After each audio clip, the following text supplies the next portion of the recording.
Hey guys, welcome to Living in Orlando. My name is Michelle, and if you want to learn more about living in Orlando and things to do, then make sure you hit the subscribe button and follow along. Today, I am so excited to be with my dear friend, Brittany, who Hi, is everybody. a property manager for short-term rentals. And today, we're going to be talking about Airbnbs, everything you need to know. Are you thinking about owning an Airbnb or what it takes to have that investment property? Then you'll want to definitely continue watching. So let's get started. Brittany, thank you for being Of here. course. And Happy to talk about it. yes, if you could tell us a little bit about you and how you got started. So, about 2 years ago, I left the mortgage industry. I was there for 12 years and decided to go towards investment properties. It just sparked my interest and learned about Airbnbs. I have a great mentor where I work at Vacasa and just really started to learn how the investments are done here in Orlando and really focused on what the resorts are like and things like that. So, it's just a passion of mine, not so much just a job. And I obviously learn about it as I go. Yes. And so you've been a huge asset to my real estate business because I have a lot of investors that either currently own Airbnbs and they're looking to sell them, or they love coming here to Disney, the theme parks, and they're like, well, we come here so much, why don't we just buy Everybody wants our to own buy. house? Yeah. Yeah. But since they don't live here, they want to use it as residual income when they're not here. Which So, makes sense. Totally makes sense. yes. So, with that, when somebody's new to the area and they don't really know about Airbnbs and how they start, the first thing they want to do is be close to the theme parks. So, Yeah. the other thing is they think that Orange County, which is Orlando, Yeah. they don't really allow short-term rentals, do they? No, not well. I'll say partially. So some of the communities do allow short-term rentals when you are in Orange County. Like we have the enclaves where we've helped some of our homeowners buy in that community in particular. Some of the communities are authorized for short-term rentals, where most of Orange County, like single-family homes and things like that, are not. So you really have to check the guidelines and make sure that the HOA not only allows outside management, even self-managers, and then also make sure that it is set for restrictions for that. Gotcha. So, definitely look at that. And then, so would you say being near the theme park is better or a little bit ways out? So it's not so much about like being on top of the theme park. Like you don't have to buy next to Disney and automatically you're going to make a ton of money. And I like to just make sure that any homeowner that I work with understands that. I don't want people to have that expectation like I'm next to Disney, I'm going to make $100,000. That's not how it works. Really, all of Central Florida is wonderful. We have some houses in Claremont that Airbnb, some houses in Davenport, even as far as Haines City, because Legoland and things are down there. But really, it's not just about the theme parks. It's more about what the community looks like and what that amenities is for the guest when they're not at the theme park. Because you have tons of people that still travel to Orlando and don't go to Disney. Right. And that's what I like about, well, Davenport. And then you mentioned Haines City, and I haven't really thought about that, but that is a great location because you're on that I-4 corridor where you could hop over and go to Tampa, where there's good concerts. Yeah. There's the West Lakeland, Coast beaches. you have RP Funding Arena that has tons of concerts as well. And so a lot of people do choose to have their houses down there as well, just because there is a need for it. There's that there. Yes. Very good. And so not necessarily being by Disney is good, is okay. Yeah, I mean, obviously you want to be near the theme parks. That's why you buy in Central Florida. But being 5 minutes and being 20 minutes could be the same amount of income regardless, as long as you're in a good community. So you just have to look at the community and the house as an overall whole. Right.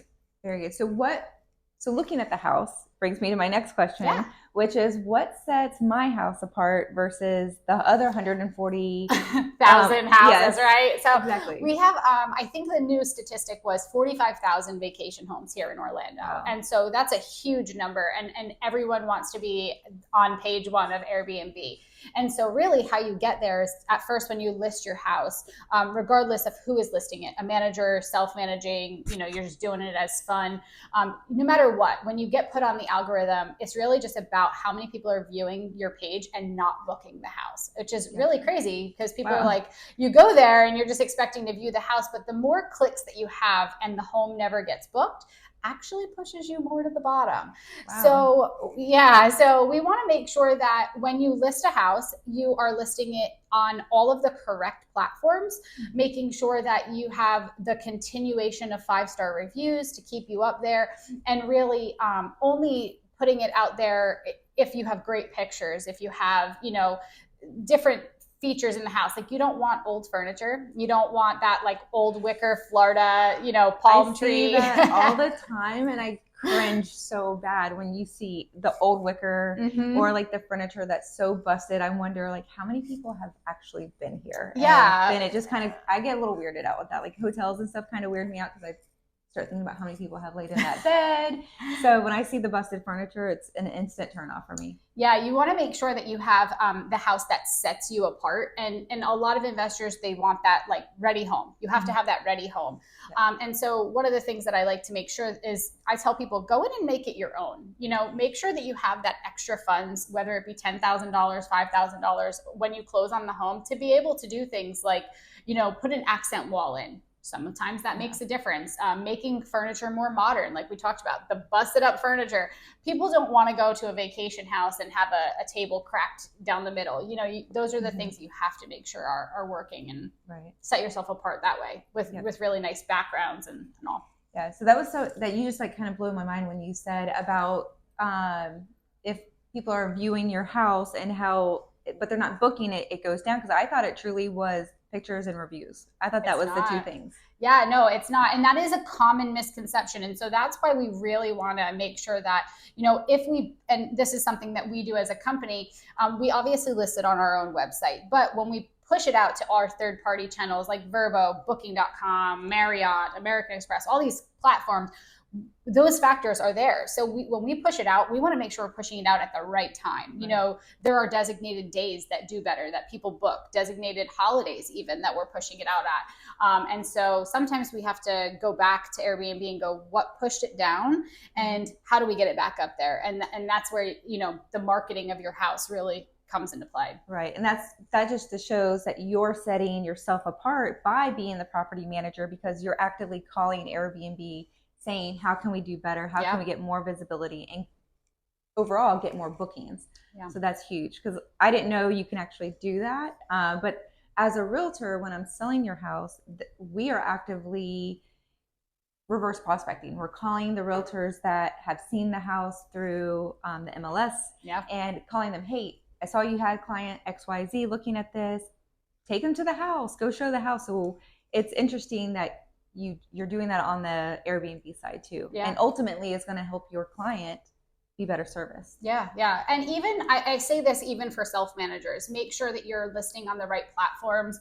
Make sure that your house has the good pictures. Like, don't just go around with an iPhone and zoom in. Like, I mean, everybody hates those photos, but you really want to make sure you hire a professional photographer to take those photos, to make sure that you have one of the things that we do differently, you guys use it in real estate, is Matterport.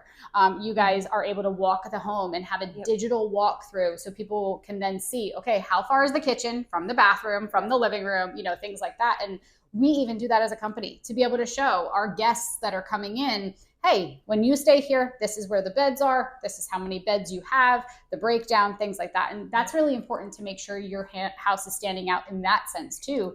How many people can you sleep? Just because you have a 9-bedroom, can you sleep 9 people or can you sleep 26 people? And so all of these factors are going to come in. That's really what sets you apart. That's very true, because I used to work back in the day in high school. I worked at a surf shop, but it was on International Drive. So I saw a lot of the tourists that were coming, and everybody, especially overseas, they come for like weeks. Months. And they bring grandma and the aunts and the cousins. So the whole family is coming. It's not just like if we travel for a weekend getaway, it's just the family of 4, that they literally come like 10 deep or more. Well, and not even just foreign travelers. Let's just talk about what you and I are, which is cheer moms. And our kids, we're constantly traveling. And we know Orlando is a hub for ESPN, and you have all the baseball teams and things like that. There's a lot of times that we're all connecting to say, hey, can we all room together? Can we all room together? And so, being close to Disney and having a house that sleeps 26 people, well, that's our entire team. That's Yep. great. Like, that's perfect. And all the team bonding and things like that. Correct. And yeah, so things like that are something that I use as an example just because I live it. I say, hey, there's a chance that you're going to have 13 cheerleaders staying in your house with their parents. So, Yep. Things like that are also important. Right. Yep. So awesome. Well, since we're kind of talking about like managing, like having a company manage it or self-managing, what are the perks of being a self-manager versus using a company? So I feel like the companies, it doesn't matter what company. It could be Vacasa, it could be another company here in the area. But I feel like they always have to work for you. And I always tell my clients, don't just talk to me, talk to other people too. Call them up. What kind of fees are they going to charge you and things like that. But beyond the fees, what are they going to do for you? How many times are they inspecting your property? Because guys, sometimes there are people that never visit their vacation homes. Yep. I mean, we know investors personally that they are not in their homes. And so when are they doing inspections? When are they changing your filters? When are they changing your batteries? When are they changing the light bulbs? All of those things are part of your home and part of your reviews. So you really want to make sure that you have someone that's doing those things. And then the flip side is then putting it out and saying, hey, let me market the property properly. So if you're self-managing, you need to make sure that this is a part-time job or sometimes a full-time job. And if depending on how many investment homes you have, it could turn into way more where you're syncing up calendars and you're trying to make sure that you have, no double bookings and you have good guest reviews, and it can get kind of tedious. So that's where the self-managing versus the manager is going to work and do all that for you to where you can step back and go, okay, I'm not going to touch this now. Yeah. I'll just make sure my bills are paid. Exactly. My goal is to eventually own 4 to 5 investment properties, but I already know myself and I know I'm kind of a lazy investor. I would be a lazy investor too. So if I could be like, here you go, you manage it, you make sure it gets booked, you make sure it gets cleaned, you make sure all the things get done. I just want the money. Yeah. So that's why I personally would recommend having a manager, but some people love it and that's their full-time job, and they own so many different investment homes that they can do it. Yeah. And you know what? And I give props to any self-manager because like you said, I'd be a lazy investor too. Mm-hmm. I would never be able to go, okay, I'm getting a booking from here. I'm getting a booking from here. I'm getting, all of those calendars, especially when you're booked on multiple platforms. How can you maintain all of them? Yeah. It's crazy. And imagine if 2 come in at the same time and they're both booking, or if they have issues, right? Like if there's you're getting the phone call at 2 a.m. because the AC goes out. The self-managers, that's what they're getting. But if you have a manager, like that manager needs to be here locally, which we are. And so being able to send out the tech at 2 a.m. because the AC or the heat goes out or something is important. And also hurricanes, that's another factor, is making sure that the houses are secure for hurricanes. Sure. So we do have a hurricane season, but do we have a low season with rentals? Because it's Florida, it's hot, it's sunny. I mean, today is rainy, but generally, we don't have that traditional winter that everybody else has. I always say that I love working in Orlando because we don't fall subject to the beach weather or to the, like in Denver, some of our homes that are out there, they only have their snow season and that's it. So Orlando, we're very fortunate. I can say that there are times of the year where we do dip down with rentals. And I think every investor, regardless of self-managing or not, feels it. September for sure is a very low rental time. Heading into Halloween. Halloween obviously picks up for us, but September, kids are going back to school up north in, New York, New Jersey, Connecticut, all those areas. So that's really a slow time. Most of the people that live here that are already in school in the South, we are, getting into sports and getting our routines back. So it's just, we're not doing those weekend trips. I also like to let everybody know that prior to spring break, people also don't travel. Right. February is a low month for us as well. Right around spring break, we obviously pop up, but the time that people travel, they really try to travel with the way that the school year works. So. Right. Yep. Perfect. So if I was an investor who is just getting into it, what are some tips to look for when I'm trying to make a certain amount of money, where I say I Well, want to net X amount or a certain percentage. And are there certain income sheets that would be beneficial to be reviewing before? I obviously think 100% get a projection of what that home looks like. But first and foremost, get yourself pre-qualified. Can I just tell you that? Work with a lender. Yes. Being former mortgage industry, that's just like my make sure you're Yes, pre-approved. 100%. And the reason being is because if you come back to me and you say, "Hey, Brittany, I'm going to work with Michelle. We're looking at houses that are 300,000." That's only limiting you to a small condo or a townhouse with the way that the market is right now, right? So we know that our bigger houses, they cost more than 300,000. So I have to then set that expectation, or the realtor has to set that expectation to say, if you buy a condo, you may only make, let's say, up to $30,000 of revenue, or maybe even 40. But then if you compare it to a house that you can get pre-qualified for 500, well, your revenue just increased exponentially because you're now into a house platform versus a condo platform. Right. Very good. I love that you say get pre-approved first, because so many clients are like, well, we'll just look first and then we'll get pre-approved. And what happens is either they're not pre-approved for what they were looking at, or they were limiting themselves and they could actually get pre-approved for so much more.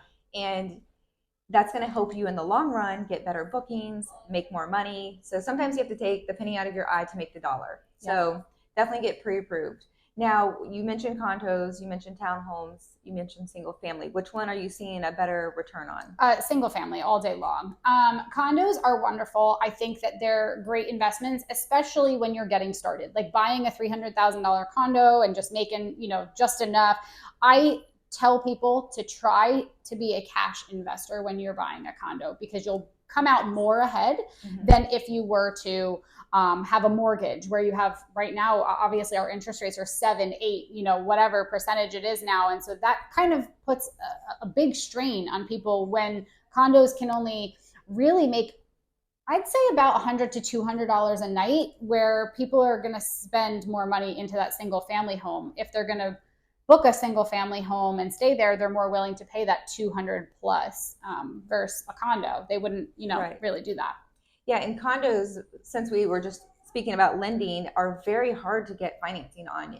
You have to really just go conventional, and then they look at the investor ratio, and a lot of condos are already heavy investor side. So then it looks risky to lenders, and they're not going to finance it anyway. And then you're also bound to the master policies. There's so many factors that go into buying condos and townhouses too, versus just buying a single family home. That's another factor that a lot of people don't think about. Right. So if I'm looking, I'm going to invest. It's my very first time. I don't know what I'm doing. I've decided after watching this, I'm going to go with single family. What should I look into with a single family home that does better? Amenities. If you have a home with amenities, so we're in Central Florida, so I always use these different, features, but a neighborhood that has lazy rivers, a neighborhood that has basketball courts, volleyball courts, things like that are really what I tell people to make sure that they're going after. A simple neighborhood that has just a pool can make money, not saying it can't. I'm just saying that the more you have to offer people, it's more of a staycation, where they don't have to go to the parks and spend, gosh, only knows what the Disney prices are now, Yeah, and sometimes you want to just have like a decompressing day where you're not in the hustle and bustle, but it's hot, especially June, July, August. Yeah. And if you have kids, they don't want to be cooped up. No. So being able to take them to a lazy river in the community, or if they offer an arcade that they can go inside the AC and not be so sunburned that day. Some of them even have movie theaters. Yes. Being here in Central Florida, I can name, quite a few that have a movie theater on site. You don't even have to go see a new movie. It's crazy. It really is a full vacation. And so if you came to me and you said, hey, Brittany, I have an investor that wants a 3-bedroom condo, 3-bedroom townhouse, or 3-bedroom single family, I'm going to go, okay, what neighborhood is it? Yeah. And then the second factor is, what amenities are there in that neighborhood, and really just compare. But that single family home will always make more money. Yep. That's awesome. Well, I think you answered all of my questions. Is there anything else that you can think of that is important that I may not be thinking of just because you're doing this every day? I'm just showing the houses? No, just like I said before, you know, make sure you guys are doing your homework when it comes to the manager you have managing, or if you're going to self manage, you know, really make sure that you're putting that emphasis on, you know, that you're where your bookings are coming from, you know how to integrate your calendar, you have a really good system set up. Or if you're, you know, interviewing managers, same thing. What are they offering you for the amount you're going to pay them? Because if not, it will end up being a loss for you, and you just don't want that. Right. No, I totally agree. So I just appreciate you guys taking time to watch this video. If you Yeah, have any questions, I can link our contact of information in course. the comments, and then just reach out to us and we're happy to help you. Thanks for watching. Have a good day.